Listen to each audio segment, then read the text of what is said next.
The fund itself is an important instrument to operationalize the sustainable investment models that serve the people and the planet, accelerate sustainable businesses, and empower communities. SIDS are in urgent and immediate need of additional liquidity to recover from the COVID pandemic, and we need effective and innovative policy tools and instruments like the Joint SDG Fund to lead the way, forever strengthening our efforts to bring more financing towards building resilience and achieving the SDGs in the most vulnerable of our countries. Things like the work the Joint SDG Fund are doing is critical. Private sector potential for investors to come in and work, because one of the fastest things that we have seen develop is we tie back to the SDGs, because we know an ever increasing number of investors are looking at the SDGs as their lens for impact. The work that the Joint SDG Fund has done and continues to do is truly critical to moving forward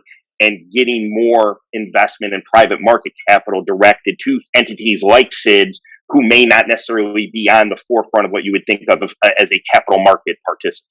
This new initiative will be a continuation of the work that is being done with the IFF, zooming in at green financing, opening a path for the development of environmental finance that addresses the vulnerabilities of Cuba as a Caribbean SIDS.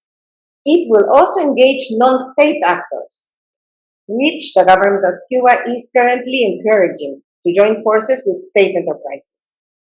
It will be highly innovative in the Cuban context, as for the first time, financial solutions will be integrated into the economic activities of non-state actors, encouraging, for example, the use of microfinance for the sustainable management of biodiversity and climate change, as well as social and economic recovery after the pandemic.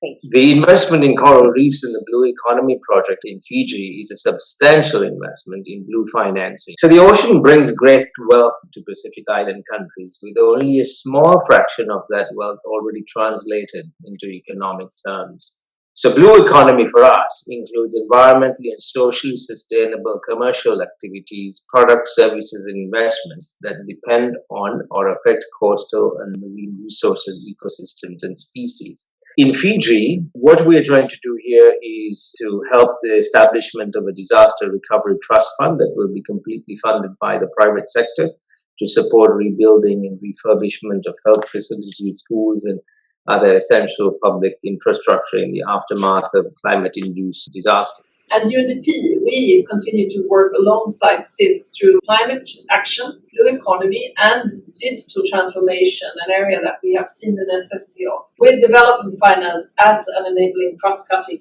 area. And SIDS play a very important and specific role in holding the international community accountable to its promises on the decade of action for the sustainable development. Parallel, the global community must come together to help SIDS build resilience against future crises and build back better and greener. The EU believes that the Joint SDG Fund is an ideal vehicle for helping SIDS achieve their development goals and create a resilient post-pandemic future. The scalable pipeline of projects and innovative finance instruments provide an unmatched mechanism for galvanizing both public and private funds for sustainable development.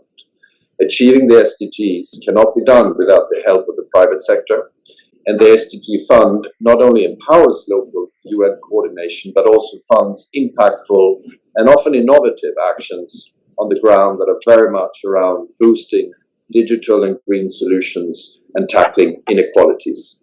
This fund, because we truly believe that this is the way in which the future of the UN should be funded, and really empowering the RCs to be a player in bringing the UN together. Why do we need an SDG fund to participate? It's about de-risking it for the partners involved. That's a very important part of this whole ecosystem that you create. And two, of course, you want the UN to have also skin in the game, not just being the technical agency, but also the agency that has it in and of itself a role to play.